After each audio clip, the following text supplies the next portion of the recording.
মানুষেরা এমন আল্লাহ তাআলার কাছে বলবে, আল্লাহ সারা দুনিয়ার সব মানুষকে জাহান্নামে দিয়ে হলেও আপনি আমাকে জান্নাত দিয়ে দেন। ওই দিন নবী কি করবে ভাই? বলে আমার আপনার নবী হাসরের ময়দানে অবস্থান করবে। সব নবী জান্নাত অভিমুখে রওনা হয়ে যাবে, জান্নাতের দরজায় পৌঁছায়া যাবে। জান্নাতের দরজা বন্ধ, জান্নাতের পাহারাদারকে বলা হবে দরজা খুলে দাও। জান্নাতের পাহারাদারেরা বলবে না, দরজা খোলা হবে না। বলে যিনি আসলে খোলা হবে তিনি এখনো আসেন নাই। কোথায় তিনি? বলে এখনো তিনি হাসরের ময়দানে। নবীজি হাসরের ময়দানে কি করবেন? বলে উম্মতের নাজাতের চিন্তিত। একটা মানুষ যখন চিন্তিত থাকে তখন এক জায়গায় সে স্থির থাকতে পারে না, নড়াচড়া করে। বিছানায় শুইলে ঘুম আসে না, চিন্তায় বিছানা থেকে উঠে চেয়ারে বসে, বাড়ির উঠানে হাঁটে, বাড়ির ছাদে হাঁটে, বারান্দার বেলকুনিতে হাঁটে। বলে হাসরের ময়দানে নবীজি উম্মতের চিন্তায় এক জায়গা থাকবেন না।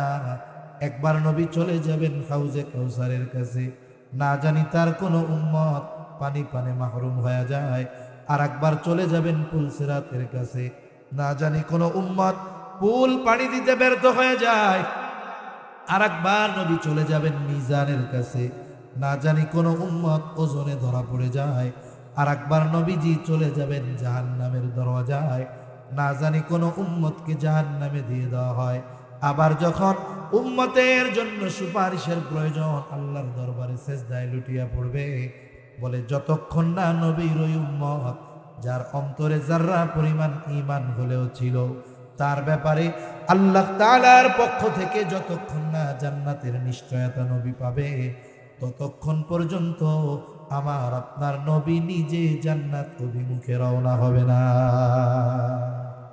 وخلق الإنسان وكرم وعلمه من البيان ما لم يعلم فسبحان الذي لا يحصى امتنانه باللسان ولا بالقلم ونشهد أن لا إله إلا الله وحده لا شريك له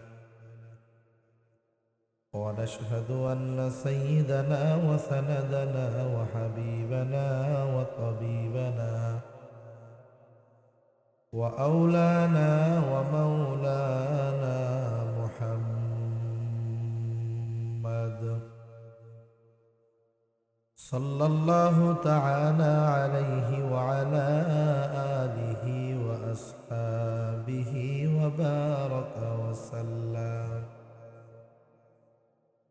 وبارك وسلم تسليما كثيرا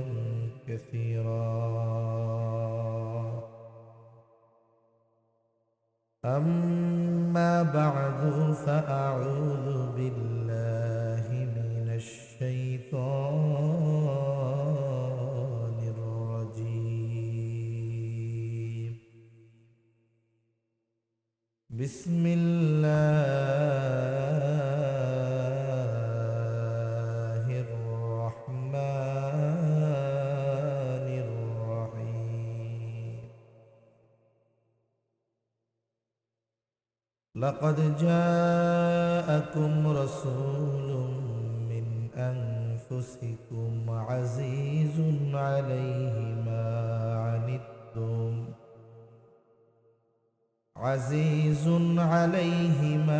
عنتم حريص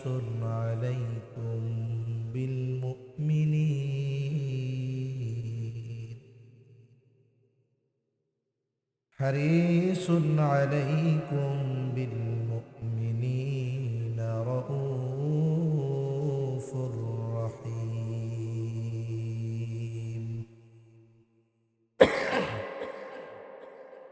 وقال رسول الله صلى الله عليه وسلم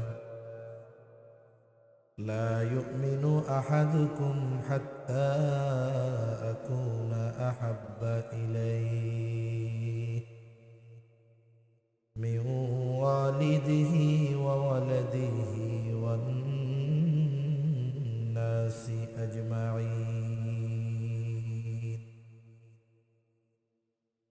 كما قال النبي صلى الله عليه وسلم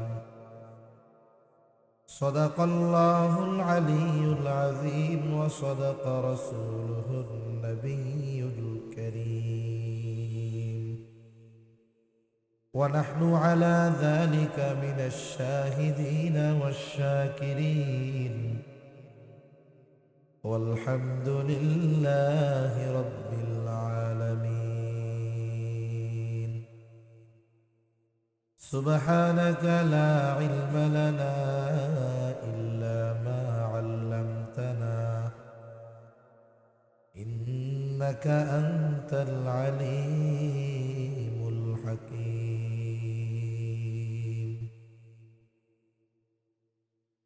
اللهم صل على محمد وعلى آل محمد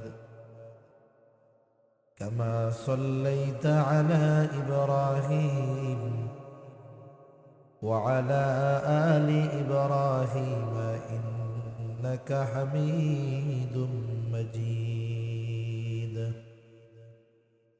اللهم بارك على محمد وعلى آل محمد كما باركت على إبراهيم وعلى آل إبراهيم إنك حميد مجيد আল্লাহর মহব্বতে আমরা জবান খুলে একটু জিকির করি লা ইলাহা ইল্লাল্লাহ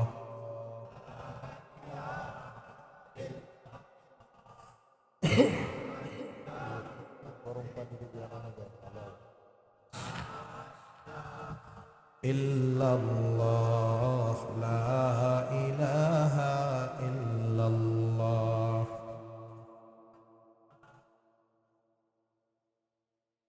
لا إله إلا الله محمد رسول الله صلى الله عليه وسلم الحمد لله ঐতিহ্যবাহী নারায়ণগঞ্জ জেলার অন্তর্গত বন্দর থানাধীন কামরাবো কুচিয়ামোড়া স্ট্যান্ড কেন্দ্রীয় বাইতুন নূর জামে মসজিদের নির্মাণ কল্পে 2 দিনব্যাপী 41তম বার্ষিক ইসলামী সম্মেলনের সম্মানিত শ্রদ্ধেয় সভাপতি 2 দিনব্যাপী সম্মেলনের সমাপনী দিবসের সম্মানিত শ্রদ্ধেয় সভাপতি প্রধান অতিথি বিশেষ অতিথিবৃন্দ সহ সম্মানিত শ্রদ্ধেয় উলামা ইকরাম সামনে উপস্থিত মুরব্বিয়ান ইকরাম সমবয়সী যুবক বন্ধু স্নেহের ছোট ভাই মাইকের আওয়াজ যত দূরে যায় পর্দার অন্তরালে অবস্থানরতা সম্মানিতা শ্রদ্ধা মা ও বোন আল্লাহ রাব্বুল আলামিনের দরবারে অগণিত শুকর যে মহান মালিক আমাদের হায়াতে বরকত দিয়ে সুস্থ রেখে সুবিজ্ঞ উলামা হযরতদের জবান থেকে খুবই গুরুত্বপূর্ণ কথা শ্রবণ করবার আমাকেও আপনাদের খেদমতে কিছু কথা বলবার সুযোগ যে মহান মানিব দান করেছেন সে মহান মানিবকে খুশি করার জন্য মোহাব্বতের সাথে জবান খুলে অন্তর থেকে আমরা একবার কালিমাতুশ শুকর পাঠ করি আলহামদুলিল্লাহ অগণিত দুরূদ ও সালাম সাইয়্যিদুল আম্বিয়া আশরাফুল আম্বিয়া খাতামুল আম্বিয়া ইমামুল মুরসালিন রহমাতুল লিল আলামিন মুহাম্মাদুর রাসূলুল্লাহ সাল্লাল্লাহু আলাইহি ওয়াসাল্লামের উপর আমি আপনাদের খেদমতে পবিত্র কোরআনুল কারীমের সূরা তাওবা থেকে একটা আয়াত ও রাসূল আকরাম সাল্লাল্লাহু আলাইহি ওয়াসাল্লামের অগণিত হাদিস থেকে একটা হাদিস পাঠ করেছি।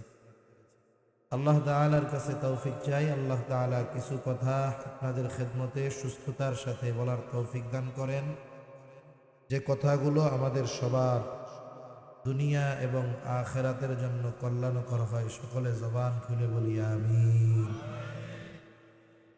সম্মানিত উপস্থিতি, আমরা আমাদের জীবনের প্রতিটা মুহূর্তে আল্লাহ তাআলার নেয়ামত ভোগ করতেছি, একেবারে প্রতিটা পদে পদে। আমাদের জীবনের এমন একটা মুহূর্ত অতিবাহিত হয় না যে আমরা আল্লাহ তাআলার নেয়ামত ভোগ করি না। আল্লাহ সুবহানাহু ওয়া তাআলা এ নেয়ামত এত ব্যাপকতার সাথে দিয়েছেন যে মুসলিম বলেন, অমুসলিম বলেন, নাস্তিক বলেন, সকলেই কার নেয়ামত ভোগ করে জবান খুলে বলেন। আল্লাহ তাআলা আমাদেরকে অগণিত নেয়ামত দিয়েছেন। কত নেয়ামত দিয়েছেন এর হিসাব করার ক্ষমতা আমাদের কারো নাই। আল্লাহ তাআলা বলেন, ওয়া ইন তাউদ্দু নি'মাতাল্লাহি লা তুহসুহা। তোমরা যদি আল্লাহর নেয়ামত সমূহ গণনা করো, হিসাব করতে পারবা না। অগণিত নেয়ামত আল্লাহ তাআলা আমাদেরকে দিয়েছেন। আল্লাহ প্রদত্ত দামি দামি নেয়ামত, এগুলো বিনা চাওয়ায়, বিনা টাকায় আল্লাহ তাআলা আমাদের দিয়েছেন। যদি আল্লাহ সুবহানাহু ওয়া তাআলা একটু টাইট দিয়া দিতেন, যে শর্ত দিতেন যে আমার নেয়ামত পেতে হলে এই শর্তগুলো মানতে হবে, তাহলে দেখতেন এ দুনিয়ায় একটাও বেঈমানও থাকতো না, বেনামাজিও থাকতো না। ঠিক কিনা কর? বেঈমানদের কথা বাদ দেন, যদি এমনটা শর্ত হতো বেঁচে থাকার জন্য অক্সিজেন দরকার, অক্সিজেন শ্বাস নেওয়া ছাড়া আর কার্বন ডাই অক্সাইড ছাড়া ব্যতীত 2-10 ঘন্টা থাকতে পারবেন, এরকম লোক আসেনি আপনাদের এলাকায়?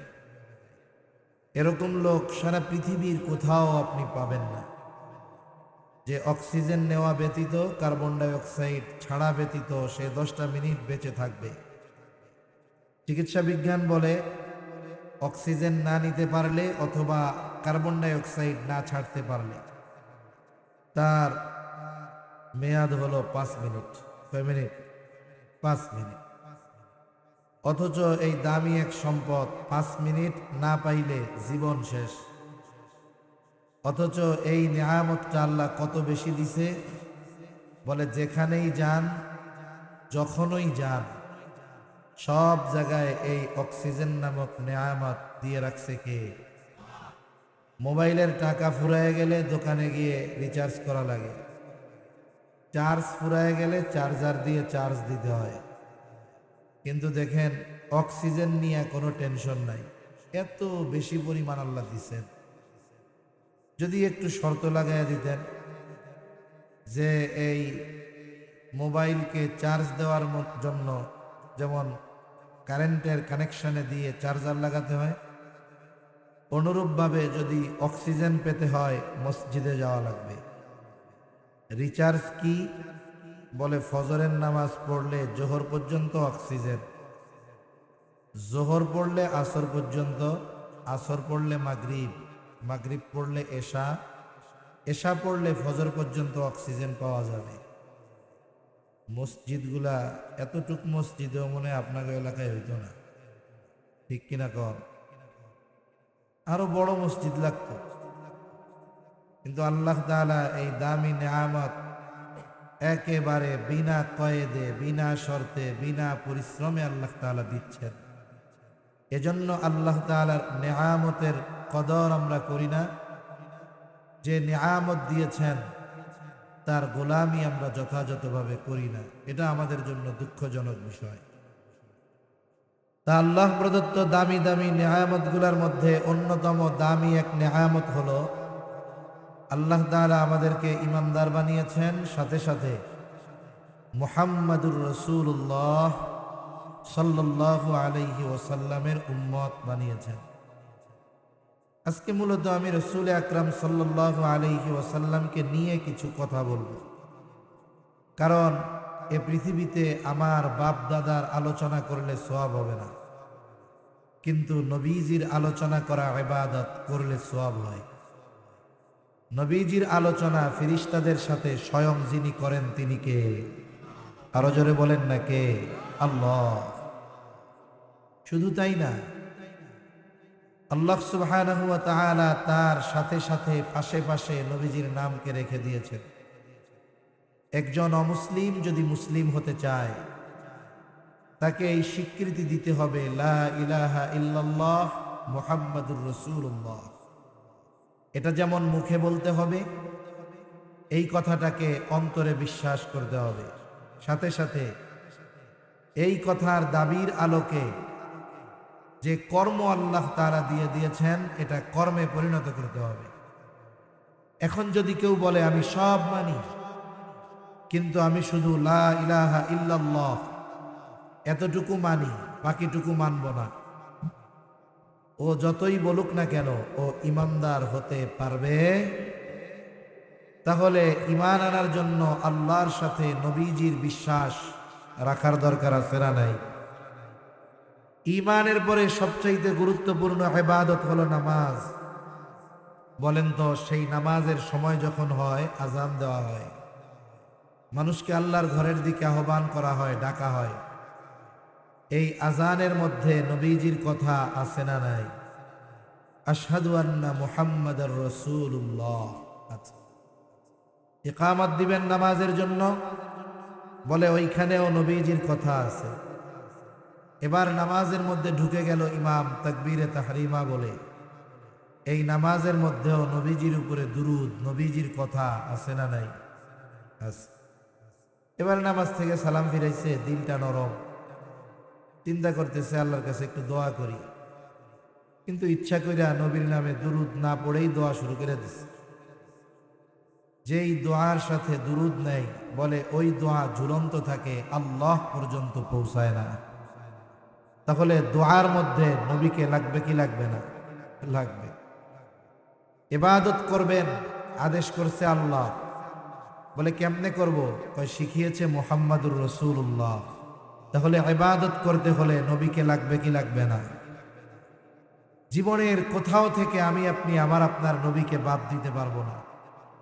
এজন্য আল্লাহ তাআলা বলেন, হাবিব ওয়া রাফা'না লাকা যিকরাক, আমি আপনার আলোচনাকে সমুন্নত করেছি। এই পৃথিবীতে এমন একটা মুহূর্ত অতিবাহিত হয় না যেই মুহূর্তে আল্লাহ তাআলার নামের সাথে সাথে আমার আপনার নবীর নাম উচ্চারিত হয় না। সুবহানাল্লাহ। এমন একজন নবীর উম্মত হতে পেরে আমরা সবাই খুশি তো। এখন উম্মত তো হতে পারলাম, এখন নবীজির কাছ থেকে উম্মতের স্বীকৃতি পাবো কিনা এ বিষয়টাও মাথায় রাখা দরকার। রাসূল আকরাম সাল্লাল্লাহু আলাইহি ওয়াসাল্লামের উম্মত হতে পেরেছি, এটা অনেক সৌভাগ্যের ব্যাপার। বিশেষ করে আল্লাহ তাআলা মুমিনদের জন্য রাসূল আকরাম সাল্লাল্লাহু আলাইহি ওয়াসাল্লামকে বিশেষ অনুগ্রহ বলে অভিহিত করেছেন। আল্লাহ তাআলা বলেন, লাকাদ মান্নাল্লাহু আলাল মুমিনিনা ইয বা'আসা ফীহিম রাসূলাম মিন আনফুসিহিম।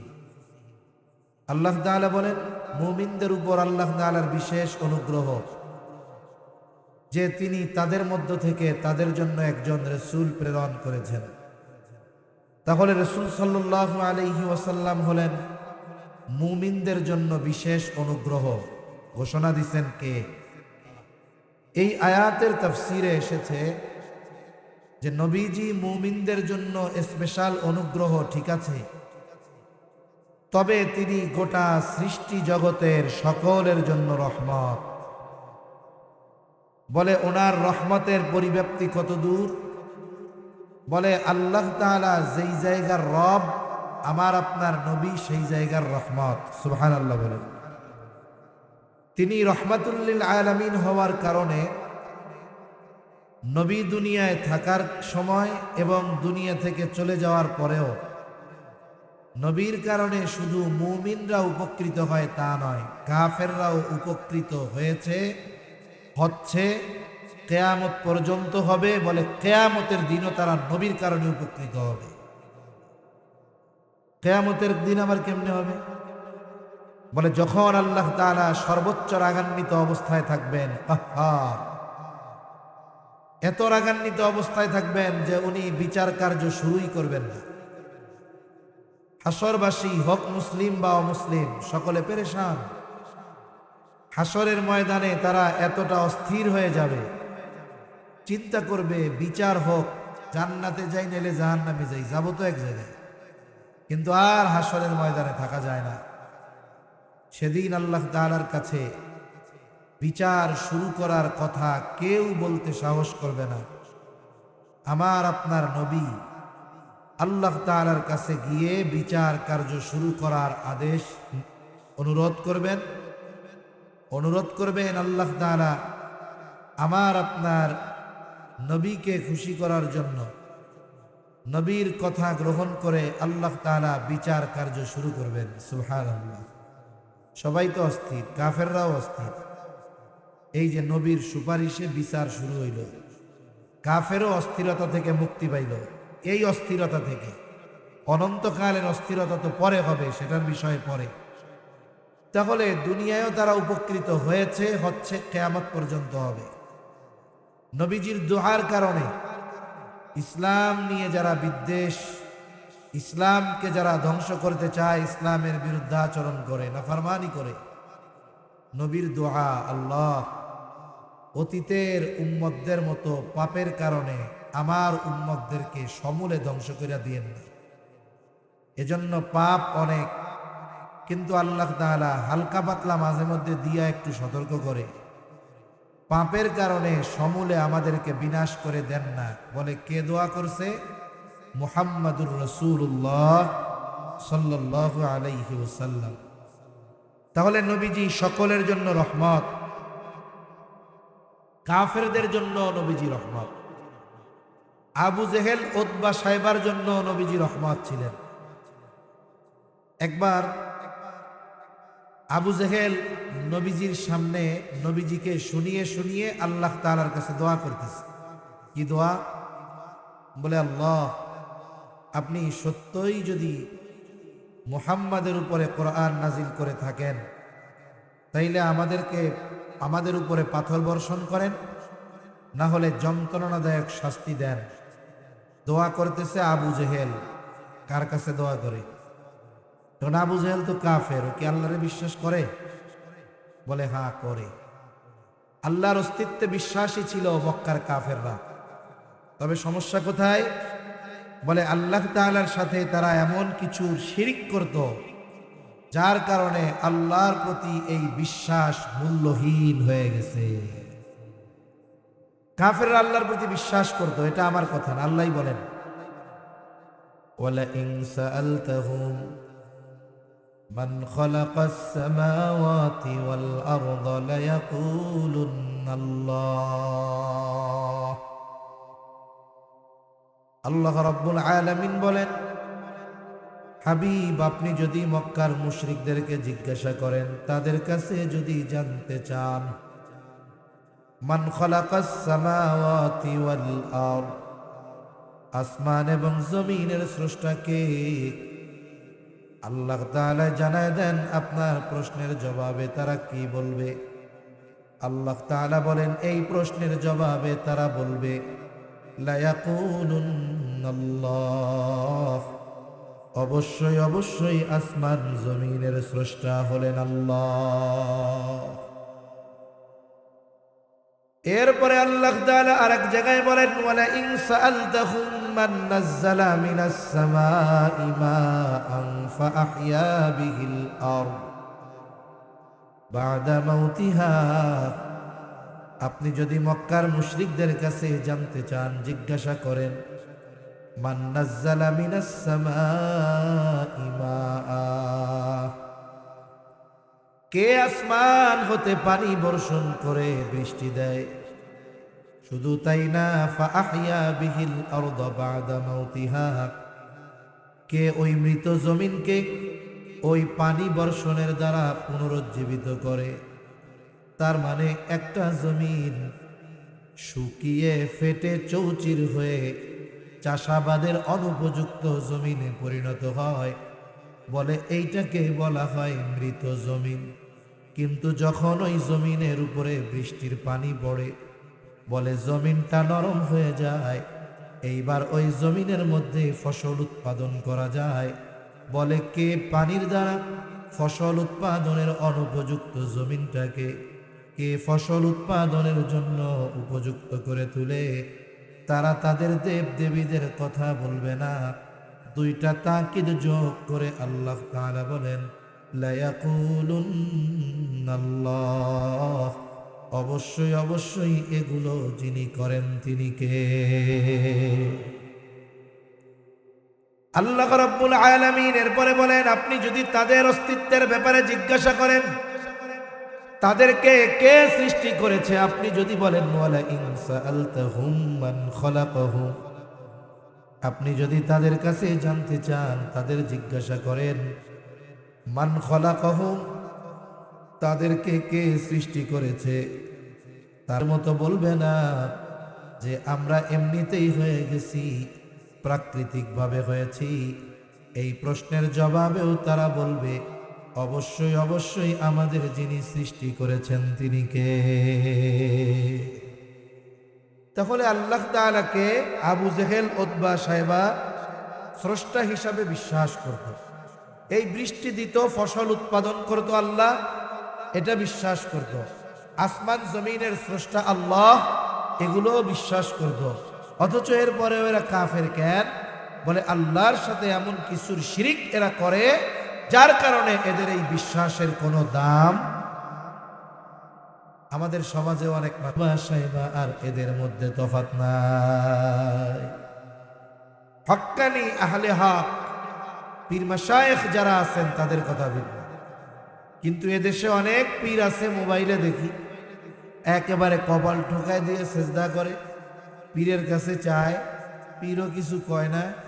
এখন বলেন তো, এই কাজ যারা করতেছে, যাদের সাথে করতেছে, এরা যতই বলুক না কেন স্রষ্টা আল্লাহ, এ বিশ্বাসের কোনো দাম আছে? জোরে বলেন, দাম আছে? দাম নেই। তাহলে আল্লাহ তাআলার অস্তিত্বে বিশ্বাসী ছিল মক্কার মুশরিকেরা। শুধু তাই না, নবীজি এক হাদিসের মধ্যে বলেন আবু জেহেল আল্লাহর কাছে দোয়া করেছে, আল্লাহ তাআলাও আবু জেহেলের দোয়া কবুল করেছে। বলে বদরের দিন সকাল বেলায় আবু জেহেল আল্লাহ তাআলার কাছে দুই হাত উঁচু করে বলে, আল্লাহ, আজকে যারা হকের উপরে, সত্যের উপরে, আপনি তাদেরকে বিজয় দান করেন। নবীজি বলেন আল্লাহ তাআলা আবু জেহেলের এই দোয়া কবুল করেছেন। বদরের দিন যারা সত্যের উপরে ছিল, আল্লাহ তাআলা তাদেরকেই বিজয় দান করেছে। আবু জেহেল নবীজির সামনে শুনিয়ে শুনিয়ে আল্লাহর কাছে কি বলে? বলে আল্লাহ, সত্যই যদি কোরআন আপনি মুহাম্মাদের উপরে নাজিল করে থাকেন, তাইলে আমাদের উপরে পাথর বর্ষণ করেন, নাইলে যন্ত্রণাদায়ক শাস্তি দেন। এই মিয়া, দুনিয়ায় কোনো মানুষ নিজের উপরে শাস্তি চায়? আরে চায়। কিছু মানুষ হিংসায় চায়। মনে করেন আপনাদের এই কামরাবো কুচিয়ামড়া এলাকার একটা ছেলে, একেবারে গরিবের সন্তান, যার বাবা মানুষের বাড়িতে কাজ করে, রাস্তায় কাজ করে, জমিনে কাজ করে, কোনো মতে কষ্ট করে ছেলেটাকে লেখাপড়া শেখায়। এইবার ছেলেটা অনেক বড় উচ্চ শিক্ষিত ডাক্তার অথবা ইঞ্জিনিয়ার, বাংলাদেশের নাম করা ডাক্তার ইঞ্জিনিয়ার হয়ে গেল।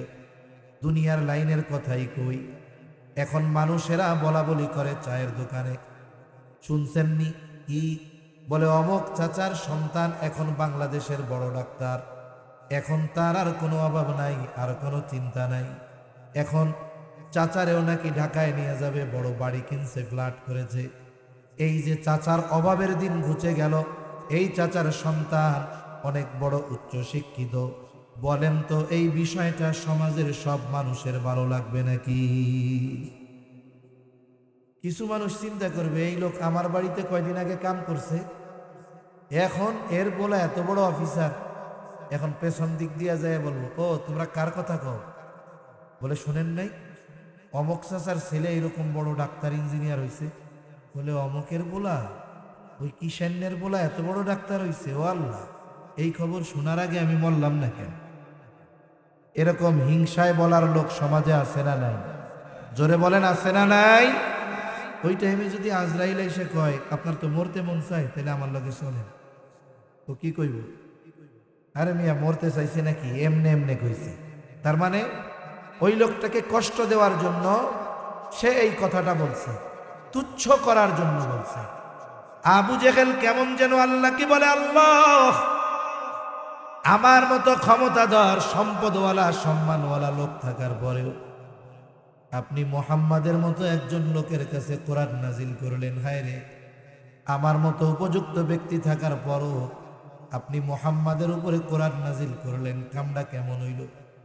এই কাম যদি সত্যই আপনি কইরা থাকেন তাইলে আমার উপরে পাথর বর্ষণ করেন। আল্লাহ তাআলা আবু জেহেলের এই কথার জবাব জানায় দেন। নবীজি যদিও চুপ, আল্লাহ তাআলা আমার আপনার নবীর জবান দিয়ে জবাব জানায় দিয়া বলেন, কেমন যেন আল্লাহ তাআলা বলে, ও আবু জেহেল, তোমরা যা করো, তোমরা যা বলো, আসলেও তোমরা শাস্তির উপযুক্ত। কিন্তু উপযুক্ত হওয়ার পরেও কেন আযাব দেই না, শাস্তি দেই না? বলে, ওয়ামা কানাল্লাহু লিয়ুআযযিবাহুম ওয়া আনতা ফীহিম। বলে, হাবিব, এরা যা করে এরা তো শাস্তির উপযুক্ত, কিন্তু আমি আযাব গজব কেন দেই না? বলে, আপনি যতক্ষণ তাদের মধ্যে আছেন এদের আমি আযাব দিব না, শাস্তি দিব না। কারণ কি? বলে, আপনি তো রাহমাতুল লিল আলামিন। আমার যদি কাফেরদের অবাধ্যতার কারণে তাদের শাস্তি দিতে হয়, যেই জায়গায় শাস্তি দিব সেই জায়গা থেকে আপনাকে সরানো লাগবে। বলে, আল্লাহ তাআলা অতীতে যখন কোনো উম্মতকে শাস্তি দিতে চাইতেন, আগে ওই এলাকার নবীকে সরায় নিতেন, এরপরে আযাব দিতেন। আমার আপনার নবীর আগে যত নবী দুনিয়ায় এসেছে, কেউ গোত্রভিত্তিক নবী, কেউ কোনো এলাকার জন্য নবী, কিন্তু আমার আপনার নবী তো গোত্রের নবী না, বংশের নবী না। বলে, আমার আপনার নবী গোটা সৃষ্টি জগতের নবী। এখন বলেন তো, পৃথিবীর উপরে যদি আল্লাহ আযাব দিতে চায়, নবীরে তো সরানো লাগবে, সরানোর জায়গা আছে। এই জন্য আল্লাহ তাআলা বলেন, হাবিব, আপনি যতক্ষণ তাদের মধ্যে আছেন আপনার সম্মানার্থে আমি এদের আযাব দেই না, কিন্তু এরা আযাবের উপযুক্ত। চিন্তা করে দেখেন, নবীর কারণে কাফেররাও আযাব থেকে বেঁচে গেছে।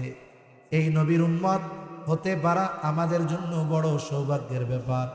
এই নবীকে আমরা ভালোবাসি, আমরা মনে করি যে আমরাই শুধু নবীকে ভালোবাসি। বিষয়টা এমন নয়, আল্লাহর কসম, আমরা নবীকে যত ভালোবাসি তার চাইতে অনেক বেশি নবী আমাদের ভালোবাসে। নবীজি আমাদের ভালোবাসে, কত ভালোবাসে। আব্দুল্লাহ ইবনে আমর ইবনুল আস রাদিয়াল্লাহু তাআলা আনহু থেকে বর্ণিত হাদিস, সাহাবায়ে কেরাম নবীজির সামনে বসা, হঠাৎ করে নবীজি কোরআন থেকে তিলাওয়াত করলেন।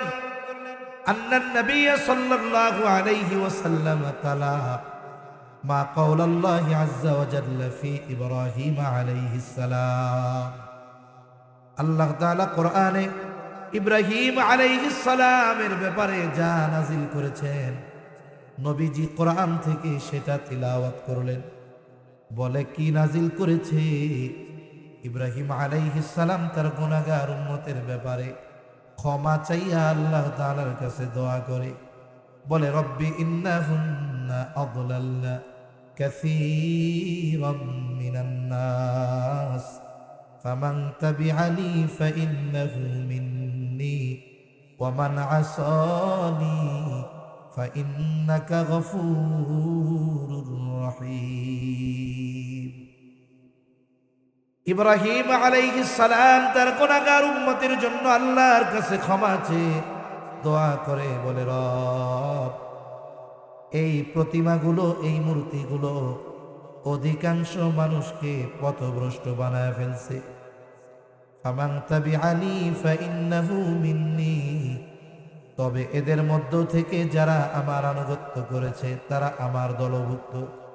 ওয়া মান আসানি, আর যারা আমার আনুগত্য করে নাই তারা তো আমার দলভুক্ত না হলেও আমার উম্মত। তিনি কেমন যেন এই গুনাহগার উম্মতের ব্যাপারে ক্ষমা চেয়ে আল্লাহ তাআলার কাছে বলেন, ফাইন্নাকা গফুরুর রহিম।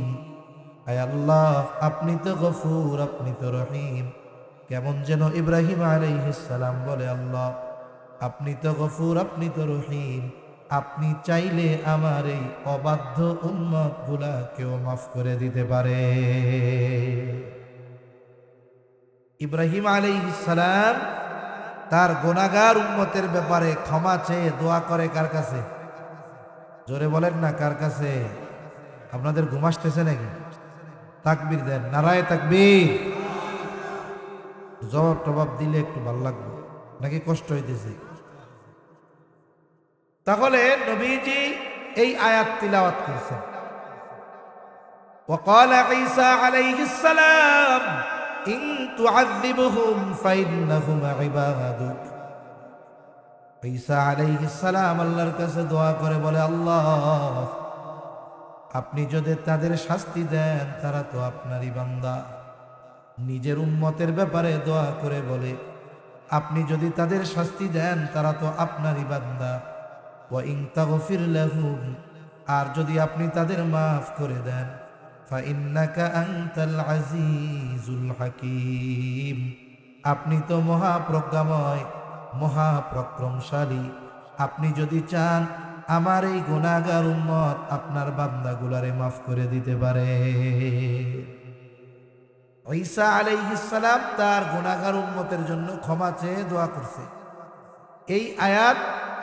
আর ইব্রাহিম আলাইহিস সালাম তার গুনাহগার উম্মতের জন্য ক্ষমা চেয়ে দোয়া করছে, এই দুই আয়াত নবীজি তিলাওয়াত করছেন। দুই আয়াত তিলাওয়াতের পরে নবীর অন্তরের অবস্থা অন্যরকম হয়ে গেছে। এইবার নবীর গুনাহগার উম্মতের কথা মনে পড়ে গেছে। নবীজির অন্তরে তার গুনাহগার উম্মতের চিন্তা। নবীজি কি করলেন বলে, ফারাফা ইয়াদাইহি ওয়া ক্বালা আল্লাহুম্মা উম্মতি উম্মতি ওয়া বাকা। নবীজি দুই হাত উঁচু করে অঝোর ধারায় কান্না করেন আর বলেন, আল্লাহুম্মা উম্মতি আল্লাহুম্মা উম্মতি, আয় আল্লাহ আমার উম্মত আমার উম্মত আমার উম্মত। নবীজি শুধু এতটুকুই বলেন, আর কোনো কিছুই বলেন না। বলেন তো, আর কোনো কিছু না বললেও নবীজি কি বলতে চায় দুনিয়ার কেউ না বুঝলেও যিনি বোঝেন তিনি কে? আল্লাহ রাব্বুল আলামিন জিবরাইল আলাইহিস সালামকে বলেন, জিবরাইল যাও মুহাম্মাদের কাছে গিয়ে তার কান্নার কারণ জিজ্ঞাসা করো।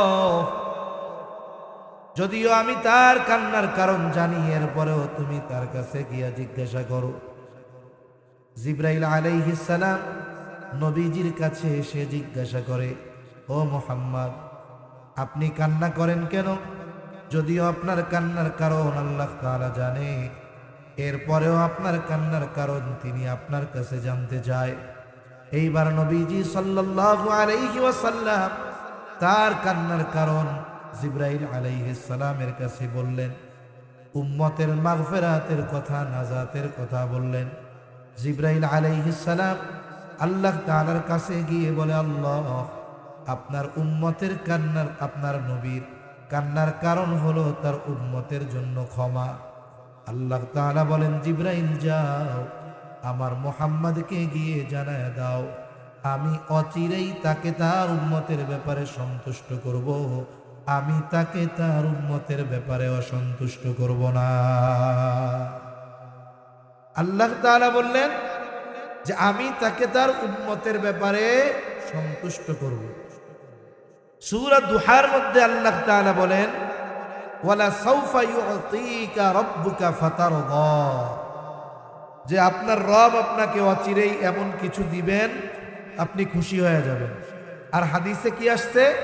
আল্লাহ বলেন অচিরেই আল্লাহ তাআলা আপনাকে আপনার উম্মতের ব্যাপারে সন্তুষ্ট করবে, অসন্তুষ্ট করবে না। নবী এই দুই কথার জবাবে কি বলেন? নবী বলেন, আল্লাহ আমি ততক্ষণ সন্তুষ্ট হব না যতক্ষণ না আমার সব উম্মতকে ক্ষমা করে জান্নাত না দেওয়া হবে। সুবহানাল্লাহ। উম্মতের প্রতি নবীর মায়া কত বেশি। রাসূলুল্লাহ সাল্লাল্লাহু আলাইহি ওয়াসাল্লাম শুধুমাত্র উপস্থিত উম্মতদের ভালোবাসতেন তা নয়, কিয়ামত পর্যন্ত যত উম্মত আসবে সবাইকে ভালোবাসার খবর নবীজি দিয়ে গেছেন। একদিন নবীর সাথে সাহাবায়ে কেরাম পথ চলতেছে, হঠাৎ করে নবীজি বলে, আমার ভাইদেরকে দেখতে মন চায়। সাহাবায়ে কেরাম জিজ্ঞাসা করে, ইয়া রাসূলুল্লাহ, আমরা কি আপনার ভাই নই? নবীজি বলেন, তোমরা হলো আমার সাথী সাহাবী। বলে, আপনার ভাই কারা? নবীজি বলেন, শোনো, আমি দুনিয়া থেকে চলে যাবার পর যারা আমাকে না দেখে আমার উপরে ঈমান আনবে, বলে তারাই হলো আমার ভাই। ঈমান আনলেই তার প্রতি নবীর স্পেশাল মোহাব্বত। শুধু তাই না, উম্মতের দ্বারা আঘাতপ্রাপ্ত হওয়ার পরেও নবীজি কখনো উম্মতের জন্য বদদুয়া করেন না। মক্কার মানুষেরা যখন ঈমান আনে না, কথা শুনে না, শৈশবে নবীজি তায়েফের বনু সাকিফ গোত্রে লালিত পালিত হয়েছিলেন। চিন্তা করলেন, আমার একেবারে শৈশবে যেখানে অতিবাহিত হয়েছে, আমি তাদের কাছে গিয়া তাওহীদ রিসালাত আখিরাতের দাওয়াত দেই। নবীজি চলে গেলেন তায়েফ। নবীর সাথে শুধুমাত্র হযরত যায়েদ রাদিয়াল্লাহু তাআলা। নবীজি তায়েফে গিয়ে দাওয়াত দেন, হে মানুষেরা, বলো লা ইলাহা ইল্লাল্লাহ তুফলিহু, তোমরা সফল হয়ে যাইবা। নবীজি দাওয়াত দিতেছেন। মক্কার কাফেররা ওই জায়গায়ও নবীর পেছনে দুষ্টু মানুষদের লেলায় দেয়, বলে এই বেটা হইল পাগল, এরে পাথর মার। এইবার দলে দলে নবীর গায়ে পাথর মারে। হযরত যায়েদ নবীর সাথে একা ঠেকায়া পারেন না। নবীজি পাথরের আঘাতে রক্তে জর্জরিত গোটা দেহ। নবীজি পড়ে যাইতেন, আবার দাঁড়াইতেন, উঠতেন আর বলতেন, হে মানুষেরা, বলো লা ইলাহা ইল্লাল্লাহ তুফলিহু, তোমরা সফল হয়ে যাইবা। নবীর গায়ে তারা সারাদিন পাথর নিক্ষেপ করেছে। পাথর নিক্ষেপের পরিমাণ কত কত কত। বলে, নবীর গায়ে তারা পাথর নিক্ষেপ করেছে। পাথরের আঘাতে নবীজির গা জর্জরিত হয়ে রক্ত প্রবাহিত হয়েছে। দাগ কেমন ছিল? আয়েশা সিদ্দিকা রাদিয়াল্লাহু তাআলা আনহা একদিন নবীর গায়ে পাথরের আঘাতের দাগ দেখে বুঝতে পারেন নাই। বলে, ইয়া রাসূলুল্লাহ, আপনার কি কখনো বসন্ত হয়েছিল নাকি? নবী বলেন, না, বসন্ত হয় নাই। বলে, তাহলে এগুলো কিসের দাগ? নবীজি বলেন, আয়েশা, আমি যখন তায়েফে দ্বীনের দাওয়াত নিয়ে গিয়েছিলাম, তায়েফের মানুষ আমাকে যে পাথর নিক্ষেপ করেছিল, এগুলো হলো তাদের নিক্ষিপ্ত পাথরের আঘাতের দাগ। একটা হলো পাথর মারলে থেতলে যাবে, আর একটা হলো যদি পাথর ধারালো হয় তাহলে থেতলাবে না, শুধু ক্ষত হবে, রক্ত বের হবে। নবীর গায়ে ক্ষত হয়ে রক্ত বের হয়েছে। বলে, কি পরিমাণ রক্ত? রক্ত বের হয়ে গায়ের জামা পোশাক ভিজে গেছে। এরপরে গা বেয়ে বেয়ে, পা বেয়ে বেয়ে রক্ত জুতার মধ্যে ঢুকে গেছে। জুতার মধ্যে রক্ত শুকায়া পা জুতার সাথে আটকে গেছে। কি পরিমাণ রক্ত নবীর গা থেকে ঝরছে। মাঝে মধ্যে আমরা রক্তদান করি, ব্লাড ডোনেট করি, বড় সওয়াবের কাজ। এই যে অনেক সময় আমি দেখেছি, আমি অনেকবার পিজিতে রক্ত দিয়েছি, অন্যান্য জায়গায় দিয়েছি, দেখেছি একজনের রক্ত নিল 100 গ্রাম 150 গ্রাম, এরপরে 10 মিনিট শোয়া রাখছে, এরপরে পানি দিছে, বিস্কিট দিছে, খাইছে। এরপরেও যখন শোয়া থেকে উঠে দাঁড়ায়, হাঁটতে পারে না, কেমন যেন মাথা চক্কর দিয়ে পড়ে যায়। নবীর গা থেকে এই কথার আলোকে মনে হয় 100-150 গ্রাম নয়, বরং এর চাইতে বেশি রক্ত ঝরিয়েছে তারা। নবীজি পড়ন্ত বিকালে ক্লান্ত দেহ নিয়ে একটা খেজুর বাগানের পাশে নবীজি বিশ্রাম নিচ্ছেন। আঙ্গুর বাগানের পাশে বিশ্রামরত অবস্থায় জিবরাইল আলাইহিস সালাম চলে আসলেন। এসে বলে, ইয়া রাসূলুল্লাহ, আপনার সাথে এই কওম কেমন আচরণ করেছে আপনার মালিক দেখছে। আজকে আমি একা আসি নাই, আমার সাথে নতুন আর একজন ফিরিস্তা পাঠানো হয়েছে, পাহাড়ের দায়িত্বে নিয়োজিত ফিরিস্তা। নবীজি বলেন, ওই ফিরিস্তা আমার কাছে আসলো। আমাকে সালাম দিয়ে বলে, এই কওম আপনার সাথে কেমন আচরণ করেছে আপনার মালিক দেখছে, আমাকে তিনি আপনার আদেশ পালনার্থে পাঠিয়েছে। আপনি যদি আমাকে নির্দেশ দেন, দুইটা পাহাড় দিয়ে এদেরকে এমনভাবে পিষে দেওয়া হবে, নিশ্চিহ্ন হয়ে যাবে, অস্তিত্বহীন হয়ে যাবে। এই জায়গায় যে একটা জনবসতি ছিল তার কোনো অস্তিত্ব থাকবে না। আল্লাহ পাঠাইছে আমাকে আপনার আদেশ পালন করার জন্য। আপনি শুধু অর্ডার দেন, মুহূর্তের মধ্যে খালাস। নবী কি প্রতিশোধ পরায়ণ ছিলেন নাকি? নবীকে ব্যক্তিগতভাবে যদি কেউ কষ্ট দিত, ক্ষমা চাইলে নবীজি মাফ করে দিতেন। আমরা তো প্রতিশোধ পরায়ণ। বলে 20 বছর আগে কেউ যদি আমাকে একটা কথার দ্বারাও কষ্ট দিয়ে থাকে, 20 বছর পরে যদি আমার পাওয়ার হয়, ক্ষমতা হয়, ওই 20 বছর আগের ওই কথার প্রতিশোধ নিতে আমি উন্মুখ হয়ে থাকি। মনে রাখবেন, প্রতিশোধ পরায়ণ মানুষের অন্তরে কোনোদিন শান্তি আসে না। কিন্তু যারা ক্ষমার এই মহান গুণ অর্জন করতে পারে, এদের সম্পদ না থাকতে পারে কিন্তু শান্তি দিয়ে হৃদয় ভরপুর থাকে। আল্লাহ তাআলা এই ক্ষমার গুণ আমাদের দান করেন বলি আমি। আরে প্রতিশোধ সবাই কম বেশি নিতে পারে, ক্ষমা কয়জন করতে পারে? নবীজি আরাম করতেছিলেন, আরাম থেকে উঠে বসলেন। কেমন যেন ফিরিস্তাকে বলে, শোনো, তুমি তো আমাকে বলতেছ, আদেশ দেন 2 পাহাড় দিয়ে এদের পিষে দেই। কিন্তু এদের ব্যাপারে আমি আল্লাহ তাআলার কাছে কি আশা পোষণ করি জানো? আমি তো এদের ক্ষতি চাই না, আমি তো এদের ধ্বংস চাই না, বরং আমি আল্লাহর কাছে আশা করি, বাল আরজু আন ইয়াখরুজাল্লাহু মিন আসলাবিহিম মান ইয়াবুদুল্লাহ ওয়াহদাহু ওয়া লা ইউশরিকু বিহি শাইআ। নবীজি বলেন, আমি তো এদের ব্যাপারে আল্লাহ তাআলার কাছে এই আশা পোষণ করি যে এরা হয়তো বুঝতে পারে নাই, তাই আমার কথা মানে নাই, কিন্তু হয়তো আল্লাহ তাআলা এদের মধ্য থেকে এমন এক সম্প্রদায় বের করবে যারা এক আল্লাহর ইবাদত করবে, তার সাথে শিরিক করবে না। আমি তো এই আশা করি, আর তুমি আমারে কইতেছ যে নির্দেশ দেন পাথর চাপা দিয়া সাইজ কইরা দেন। একটু চিন্তা করেন তো, উম্মতের প্রতি কেমন মায়া, মোহাব্বত, ভালোবাসা থাকলে এই রকম আঘাত প্রতিঘাতের পরেও নবীজি ক্ষমা করে দেন। একটা একটা হাদিস ঘটনা বলতে গেলে অনেক বলা যাবে। আসেন, নবীজি আমাদের ভালোবাসেন, এ ব্যাপারে সব একদিকে রাখেন। নবীজি আমাদের ভালোবাসেন এই খবর কোরআনে জানিয়েছেন কে? জোরে বলেন না কে? আল্লাহ তাআলা জানেন।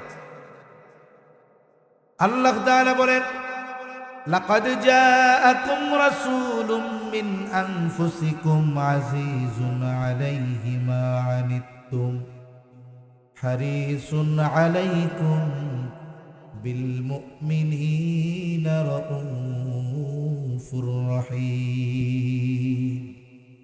একটু খেয়াল দিয়া আল্লাহর রাস্তায় কথাগুলো শুনবেন, তাহলে বোঝা যাবে। আল্লাহ তাআলা বলেন, লাকাদ জাআকুম রাসূলুম মিন আনফুসিকুম, তোমাদের মধ্য থেকে তোমাদের জন্য এমন একজন রাসূল এসেছেন। বলে রাসূল কেমন রাসূল? বলে আজিজুন আলাইহি মা আনিতুম, এই রাসূল হলো এমন রাসূল, তিনি হলেন তোমাদের জন্য যেটা কষ্টের সেটা তার জন্য কষ্টের। তার মানে উম্মত যেটাতে কষ্ট পায় সেটাতেও নবীজি কষ্ট পায়। উম্মত জাহান্নামে গিয়ে কষ্ট পাবে, নবীজির এতে কষ্ট লাগবে। দুনিয়ায়ও যদি নবীর উম্মতের কোনো কষ্ট হয়, এই কষ্ট নবীজিও অনুভব করে। একে বলে সমব্যথী, আজিজ। তাহলে নবী আমাদের কষ্টে কষ্ট পান। এখন কথা হলো, একজন মানুষ আর একজনের কষ্টে কষ্ট পায় কেমনে? বলে পায় যদি সম্পর্কটা গভীর হয়। যেমন মনে করেন এক লোকের 2 বছরের একটা বাচ্চা আছে, একেবারে প্রত্যন্ত অঞ্চলে বসবাস করে। বাচ্চার বয়স কয় বছর? এমন প্রত্যন্ত অঞ্চল, বাজারঘাট নাই, দোকান নাই, অসুস্থ হইলে রাত্রে কোনো ব্যবস্থা করার উপায় নাই। গভীর রাত ওই 2 বছরের বাচ্চা প্রচন্ড জ্বরাক্রান্ত হয়ে গেল, অসুস্থ। রাত 1টা বাজে, 2টা বাজে, দোকানও নাই, যানবাহনও নাই, হসপিটালে নেওয়ার উপায় নাই। জ্বরের তীব্রতা এত বেশি, বলে চোখ দুটো কেমন যেন ফুটে বের হয়ে যাবে। বাচ্চা জবান দিয়ে আবল তাবল বকতেছে, আহ আহ বলে।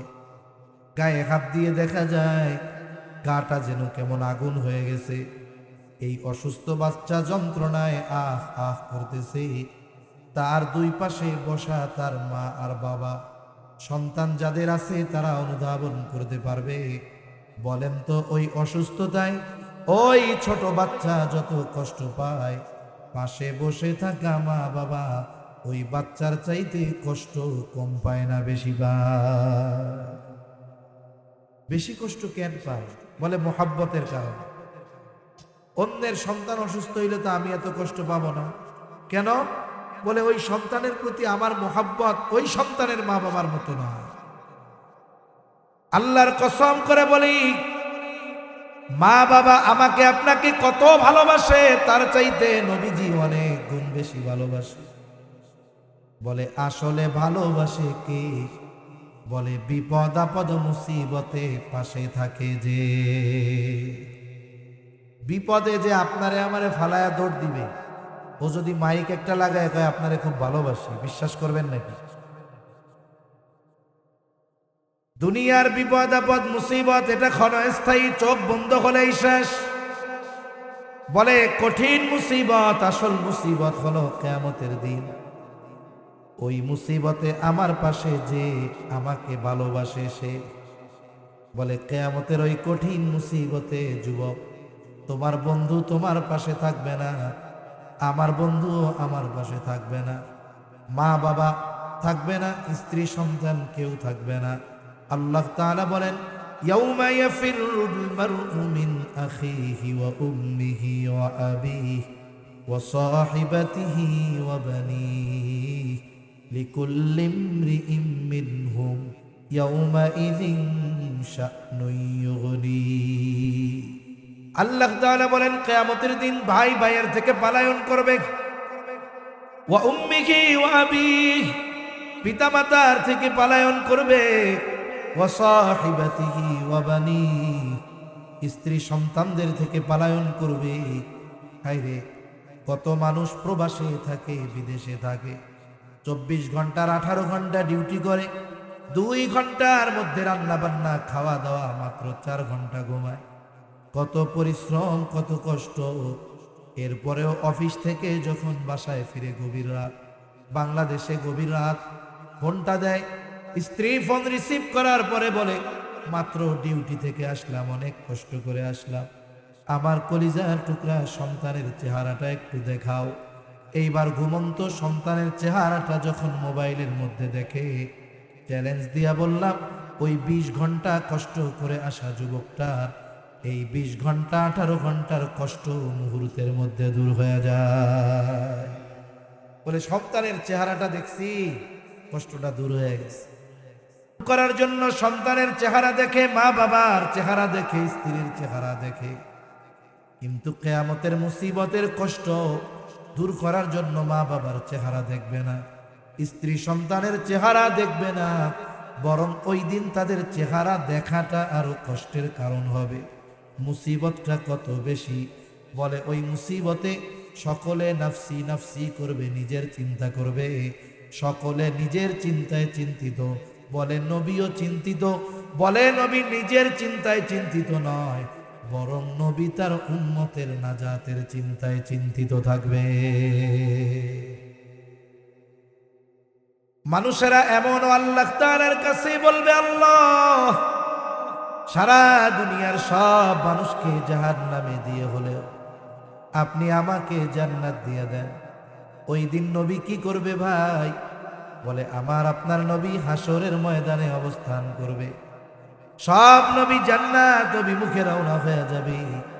জান্নাতের দরজায় পৌঁছায়া যাবে। জান্নাতের দরজা বন্ধ, জান্নাতের পাহারাদারকে বলা হবে দরজা খুলে দাও। জান্নাতের পাহারাদারেরা বলবে না, দরজা খোলা হবে না। বলে যিনি আসলে খোলা হবে তিনি এখনো আসেন নাই। কোথায় তিনি? বলে এখনো তিনি হাসরের ময়দানে। নবীজি হাসরের ময়দানে কি করবেন? বলে উম্মতের নাজাতের চিন্তিত। একটা মানুষ যখন চিন্তিত থাকে তখন এক জায়গায় সে স্থির থাকতে পারে না, নড়াচড়া করে। বিছানায় শুইলে ঘুম আসে না, চিন্তায় বিছানা থেকে উঠে চেয়ারে বসে, বাড়ির উঠানে হাঁটে, বাড়ির ছাদে হাঁটে, বারান্দার বেলকনিতে হাঁটে। বলে হাসরের ময়দানে নবীজি উম্মতের চিন্তায় এক জায়গা থাকবেন না। একবার নবী চলে যাবেন হাউজে কাউসারের কাছে, না জানি তার কোনো উম্মত পানি পানে মাহরুম হয়ে যায়। আর একবার চলে যাবেন পুল সিরাতের কাছে, না জানি কোনো উম্মত পুল পানি দিতে ব্যর্থ হয়ে যায়। আর একবার নবী চলে যাবেন মিজানের কাছে, না জানি কোনো উম্মত ওজনে ধরা পড়ে যায়। আর একবার নবীজি চলে যাবেন জাহান্নামের দরজায়, না জানি কোনো উম্মতকে জাহান্নামে দিয়ে দেওয়া হয়।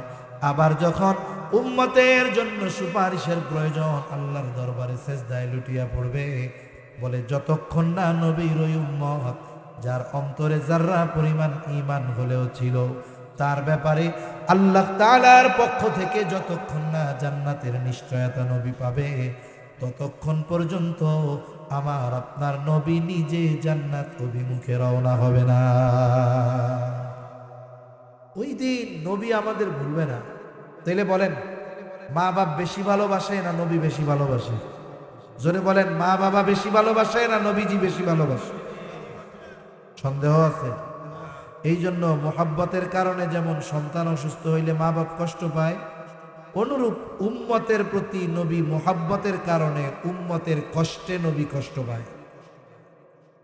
এরপরে আল্লাহ তাআলা বলেন, এই নবী হলেন এমন নবী, হারিসুন আলাইকুম, তোমাদের জন্য কল্যাণকামী নবী। সব সময় উম্মতের কল্যাণের কথা চিন্তা করতেন। হাদিসের মধ্যে আসছে, নবীজি বলেন আল্লাহ তাআলা সব নবীকে উম্মতের ব্যাপারে একটা বিশেষ দোয়া করার অনুমতি দিয়েছে এবং ওই দোয়া কবুলের প্রতিশ্রুতি আল্লাহ তাআলা দিয়েছেন। নবী বলেন সব নবী তার উম্মতের ব্যাপারে ওই দোয়া দুনিয়ায় করে ফেলছে, আমি ওই দোয়াটাকে সংরক্ষণ করে রাখছি। বলে কিয়ামতের দিন আমার উম্মতের জন্য সুপারিশ হিসাবে ওই দোয়া আমি আল্লাহর কাছে করব। কারণ এই দোয়াটা দুনিয়ায় করার চাইতে আখিরাতে করলে আমার উম্মতের জন্য বেশি কল্যাণকর হবে। এজন্য নবী ওই দোয়া আখিরাতের জন্য জমায় রাখছেন। আচ্ছা, আপনাদের কষ্ট হইতেছে না তো? আমার কথা কইতেছি। কার কথা? নবীজির কথা বলতেছি, নবীজির আলোচনা করতেছি। যার আলোচনাকে সমুন্নত করেছেন কে? আমার মনে হচ্ছে আপনাদের এই নবীর আলোচনা শুনতে ভালো লাগতেছে না, খারাপ লাগতেছে। কিছু কিছু লোকের আচরণ এরকম মনে হইতেছে যে ভালো লাগতেছে না। হুজুর একটু কৌতুক কইতো, হুজুর একটু গরম গরম জাড়ি দিত, হাসিনারে জাহান্নামে পাঠাইতো, তাইলে খুব ভালো লাগতো। বিষয়টা হলো, আর একটা বিষয় হলো, আবার অনেকে চিন্তা করে কয়টা পর্যন্ত করবে। আমার ঘড়িতে 11:05 বাজে, ইনশাআল্লাহ আমি বয়ান 11:30টার মধ্যে শেষ করে দিব। এতে সুবিধা হইল, বেশি রাত হলে বেনামাজিদের চাইতে নামাজির চিন্তা বেশি। আবার অচেনা গন্তব্য কাছে হইলেও দূরে মনে হয়। সময়ের যদি একটা সীমাবদ্ধতা থাকে তাহলে মেন্টালিটি একটা প্রিপারেশন থাকে যে আলোচনা এই পর্যন্ত হবে, এখন আমি একটা প্রস্তুতি নিয়ে বসতে পারি, এতটুকু। সেজন্য আগের থেকে আমি আমার সময়টা জানাই দিলাম আর কি আপনাদের। এখন আপনারা মেন্টালিটি প্রস্তুতি নিতে পারেন যে এর বেশি ইনশাআল্লাহ আল্লাহ চাইলে যাবে না ইনশাআল্লাহ। তাহলে নবীজি উম্মতের ব্যথায় ব্যথিত হন, সাথে সাথে নবীজি উম্মতের জন্য কল্যাণকামী। এটা সব উম্মতের জন্য, সে হোক কাফের হোক সে মুমিন। কারণ নবীজির নবুয়তির পরে কিয়ামত পর্যন্ত যত মানুষ আসবে, মুমিন হোক আর কাফের হোক, সব নবীজির উম্মত, ঠিক কিনা? তবে শুরুতে একটা আয়াত বলছিলাম, আয়াতের অংশ, লাকাদ মান্নাল্লাহু আলাল মুমিনিন, মুমিনদের জন্য নবী হলেন বিশেষ অনুগ্রহ। এই জন্য মুমিনদের প্রতি নবীজির ভালোবাসাটাও একটু স্পেশাল। এ ভালোবাসা কত আল্লাহ তাআলা বলেন, বিল মুমিনিনা রাউফুর রহিম।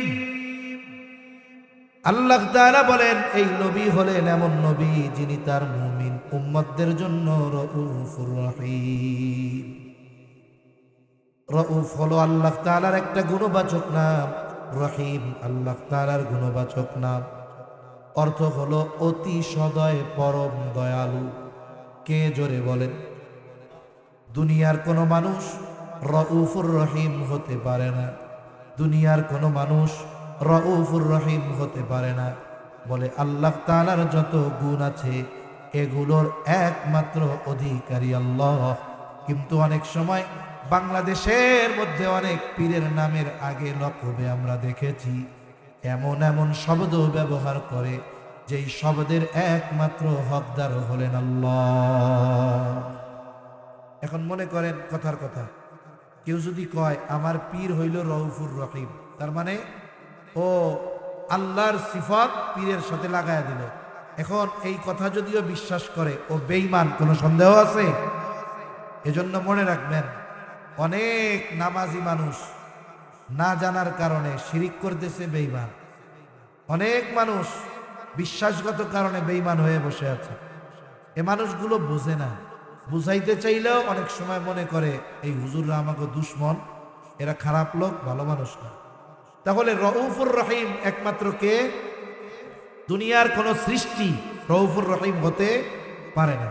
তবে আল্লাহ যদি কাউকে তার কোনো গুণবাচক শব্দ দিয়ে সম্বোধন করেন তাতে কোনো অসুবিধা নাই। এখন নবী তার মুমিন উম্মতদের কত ভালোবাসেন এটা বোঝাতে গিয়ে আল্লাহ তাআলা তার গুণবাচক শব্দ, এই শব্দ দুটি নবীজির শানে ব্যবহার করেছেন। সুবহানাল্লাহ। কেমন যেন আল্লাহ তাআলা বলেন এই নবী হলেন এমন নবী যিনি তার মুমিন উম্মতদের জন্য রাউফুর রহিম, অতি সদয়, পরম দয়ালু। একটু যদি কথাটা দিল দিয়া বুঝতে পারেন তাহলে অনুধাবন করতে পারবেন যে আমার আপনার নবী আমাকে আপনাকে কত ভালোবাসে। আল্লাহ কি বলে? বলে এই নবী তার মুমিন উম্মতদের জন্য অতি সদয়, পরম দয়ালু। যেই নবী আমাদের এত ভালোবাসে সেই নবীকে ভালোবাসার দরকার আছে না নাই? নবীরে ভালোবাসতে রাজি আছি আমরা? কেমন ভালোবাসতে হবে? নবীকে ভালোবাসতে হবে জীবনের চাইতেও বেশি। হযরত ওমর রাদিয়াল্লাহু তাআলা আনহু নবীজিকে বলেন, ইয়া রাসূলুল্লাহ, আমি আমার জীবনের পরে সবচাইতে বেশি আপনাকে ভালোবাসি। নবীজি বলেন, ওমর হয় নাই। একটু পরেই ওমর বলে, ইয়া রাসূলুল্লাহ, এই মুহূর্ত থেকে আমি আপনাকে আমার জীবনের চাইতেও বেশি ভালোবাসি। এজন্য নবীকে ভালোবাসা এটা মুমিনের ঈমান। নবীরে ভালো না বাসলে সে বেঈমান, নবীকে ভালো না বাসলে কি? বেঈমান। এজন্য নবীজি বলেন, লা ইউমিনু আহাদুকুম হাত্তা আকুনা আহাব্বা ইলাইহি মিন ওয়ালিদিহি ওয়া ওয়ালাদিহি ওয়ান নাসি আজমাইন। নবীজি বলেন তোমাদের মধ্যে কেউ ততক্ষণ পর্যন্ত মুমিন হতে পারবে না যতক্ষণ না সে তার পিতা মাতা, সন্তান সন্ততি, এক কথায় সকলের চাইতে আমি নবীকে বেশি ভালো না বাসবে। অতীতে যা ছিল ছিল, বলেন এখন থেকে কারা কারা নিজের জীবনের চাইতে নবীকে বেশি ভালোবাসেন? একমাত্র তারা হাত উঁচু করবেন, বাকিরা না। কারা ভালোবাসেন জীবনের চাইতে বেশি? নারায়ে তাকবীর, নারায়ে তাকবীর। আল্লাহ হাতগুলা কবুল করেন, বলেন আমিন। নবীকে ভালোবাসি আমরা। এখন বিষয় হলো নবীর জন্য তো জীবনও দিতে রাজি, কারণ জীবনের চাইতে নবীরে বেশি ভালোবাসি। আমি যার জন্য জীবন দিতে পারবো তার জন্য বাকি কাজ করা কি কঠিন নাকি? কঠিন না, সহজ। আমি যার জন্য জীবন দিয়ে দিতে পারি তার জন্য বাকি অন্য কাজ করা এটা তো সহজ স্বাভাবিক বিষয়। এখন নবীকে কেমনে ভালোবাসবো? যে শাহেদ হয়, নবী যদি আমার সামনে থাকতেন, আমি যদি নবীকে সামনে পাইতাম, ভালোবাসা সর্বোচ্চ বাসতে পারতাম। আবু বকর নবীকে সামনে পাইছে, নবীর কথায় আবু বকর তার সব সম্পদাই না নবীর সামনে হাজির করছে। নবীকে তালহা সামনে পেয়েছে, উহুদের ময়দানে নবীজি গর্তের মধ্যে পড়ে যায়, তালহা তাকায় দেখে গর্তের থেকে নবী মাথা উঠায় আর নামায়, উপর দিয়া তীর যায়, বর্ষা যায়। তালহা আইসা নবীর সামনে নিজের পিঠটারে ডাল বানায় দিছে। আমি তো নবীকে সামনে পাই নাই, এইরকম ভালো কেমনে নবীকে বাসবো? নবী জানেন আমার উম্মত আমাকে ভালোবাসা নিয়ে চিন্তিত থাকবে, এই জন্য কিভাবে কোন পদ্ধতিতে নবীকে ভালোবাসা হবে সেই পদ্ধতির খবর নবী নিজে জানায় দিয়েছে। নবীকে ভালোবাসার প্রথম পদ্ধতি বলে, মান আহাব্বা সুন্নতি ফাকাদ আহাব্বানি ওয়া মান আহাব্বানি কানা মাই ফিল জান্নাহ। নবী বলেন, যে আমার সুন্নতকে ভালোবাসলো সে আমাকে ভালোবাসলো, আর আমাকে যে ভালোবাসবে সে আমার সাথে জান্নাতে অবস্থান করবে। নবীর সাথে জান্নাতে থাকতে পারা এটা সৌভাগ্যের ব্যাপার। সাহাবা একরামের কাছে নবীর সাথে জান্নাতে থাকতে পারার সংবাদ ছিল সবচাইতে আনন্দের সংবাদ। আনাস রাদিয়াল্লাহু তাআলা আনহু বলেন যে এক সাহাবী, গ্রাম্য সাহাবী আসছে, নবীজিরে জিজ্ঞাসা করছে কিয়ামত কখন হবে। লম্বা হাদিস সংক্ষেপে বলতেছি, নবীজি তারে পাল্টা জিজ্ঞাসা করছে, মা আদাত লাহা, এই তুমি কিয়ামতের জন্য কি পাথেয় সংগ্রহ করছো? লোকটা বলে, আমি আল্লাহ এবং তার রাসূলকে ভালোবাসি। নবীজি বললেন, আলমার উমা মান আহাব্বা, বলে যে যাকে মোহাব্বত করে তার সাথে অবস্থান করবে, তার মানে জান্নাতে তার সাথে সে থাকবে। এই কথা বলার পর লোকটা বাড়ির দিকে চলে যায়। হযরত আনাস রাদিয়াল্লাহু তাআলা আনহু বলেন, নবীজির মুখে যখন শুনলাম তার সাথে জান্নাতে থাকতে পারবো, কারণ আমরা সবচাইতে বেশি ভালো নবীকে বাসি। হযরত আনাস রাদিয়াল্লাহু তাআলা আনহু বলেন, ইসলাম গ্রহণের পর আর কোনো কথা শুনে আমরা এতটা খুশি হই নাই যতটা খুশি নবীর সাথে থাকতে পারবো এই কথা শুনে আমরা হয়েছি।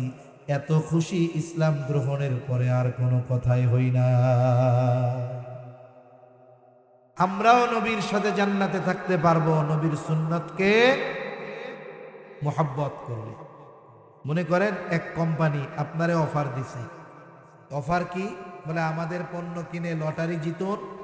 লটারিতে কি পুরস্কার?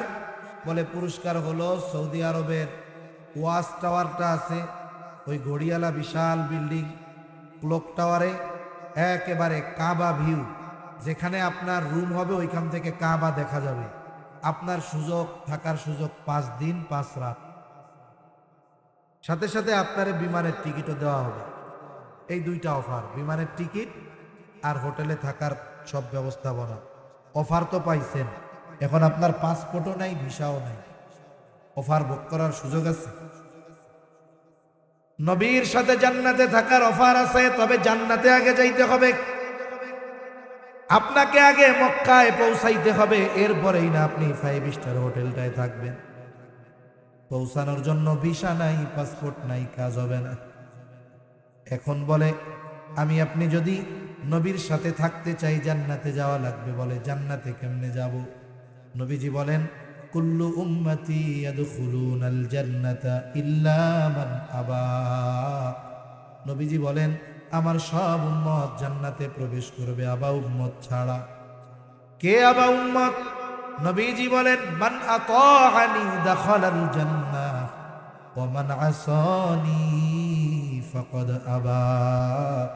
নবীজি বলেন আমার আনুগত্য যে করবে সে জান্নাতে প্রবেশ করবে, আর জান্নাতে যে প্রবেশ করবে সে তো জান্নাতে আমার সাথে থাকবে, আর যে আমার আনুগত্য করবে না আবা উম্মত, সে জান্নাতেও যেতে পারবে না।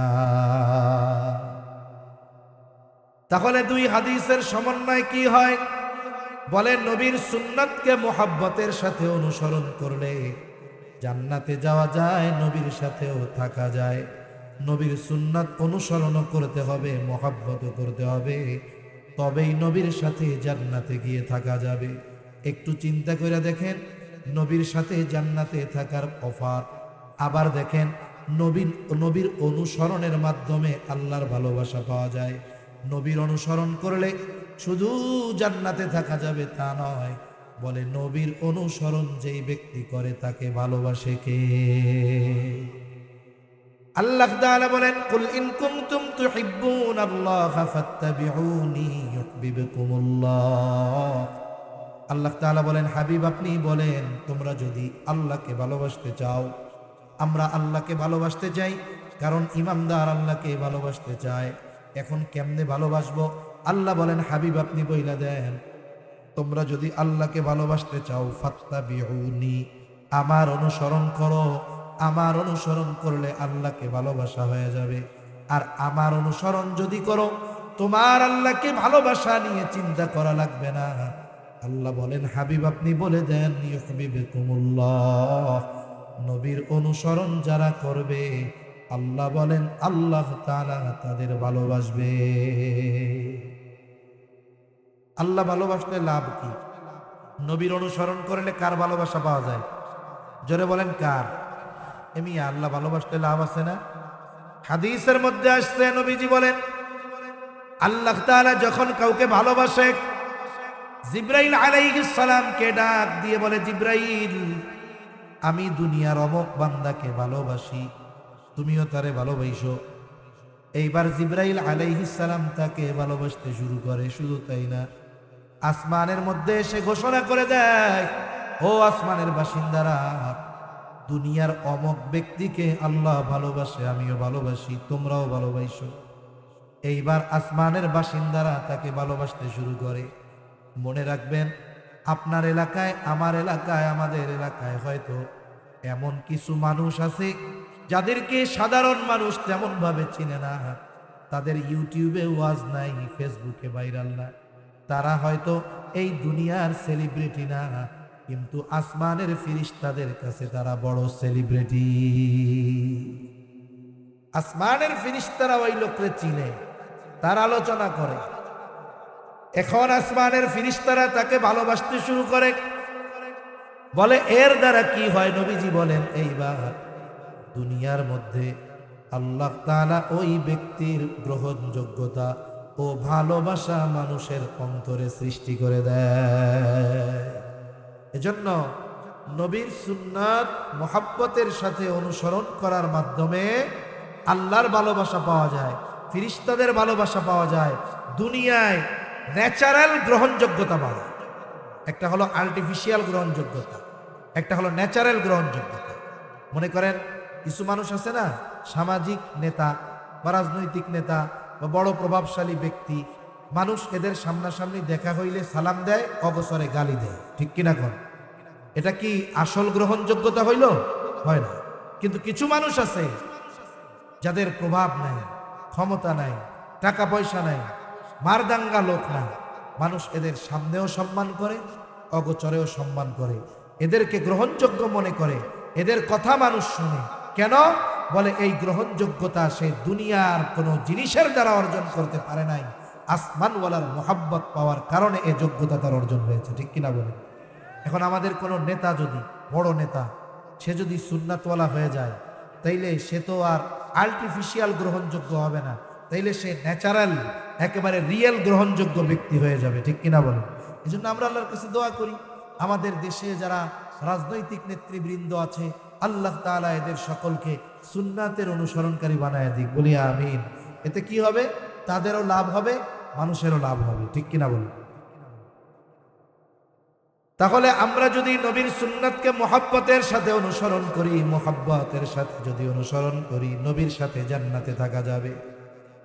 একটু চিন্তা করে দেখেন, নবীর সুন্নাতবিহীন এই দুনিয়ায় অতিবাহিত করলে আখেরাতে ধরা পড়তে হবে। আমাদের মুসলমানদের কালচার হলো সুন্নাত। মুসলমানদের কালচার কি? জোরে কোন? কোন জায়গায় কি করতে হবে নবীজি সব দেখায় গেছে।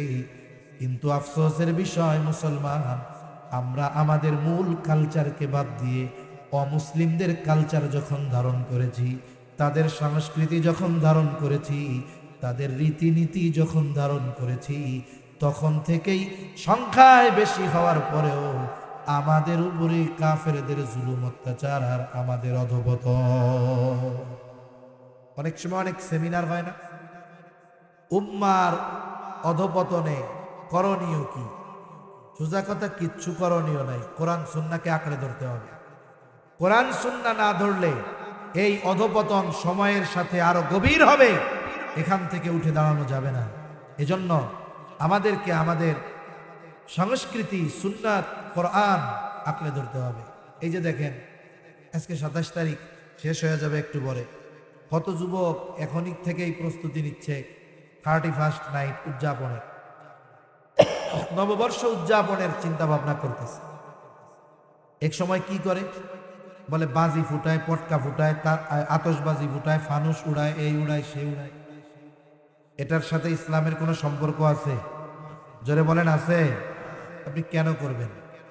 যদি আপনি মানবিক দৃষ্টিকোণ থেকে চিন্তা করেন, একটা মোমবাতি আপনি জ্বালাইছেন, জ্বালানোর পরে এই মোমবাতিটাকে আস্তে আস্তে বড় হয় না ক্ষয় হয়?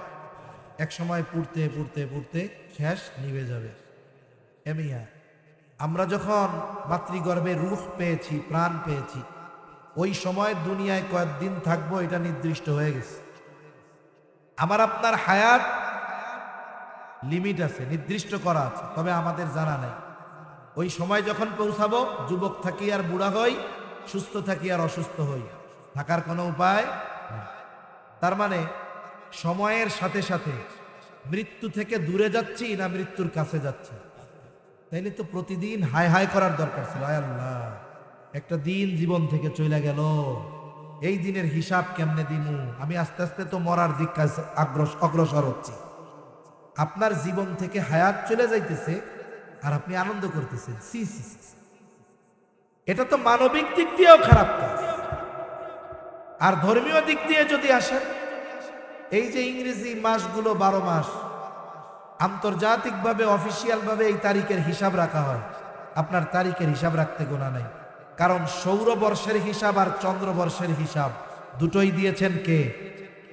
এই 365 দিনে বছর আর 355 দিনে বছর, দুইটাই আল্লাহ দিয়েছেন। আপনি হিসাব রাখেন, অসুবিধা নাই তো।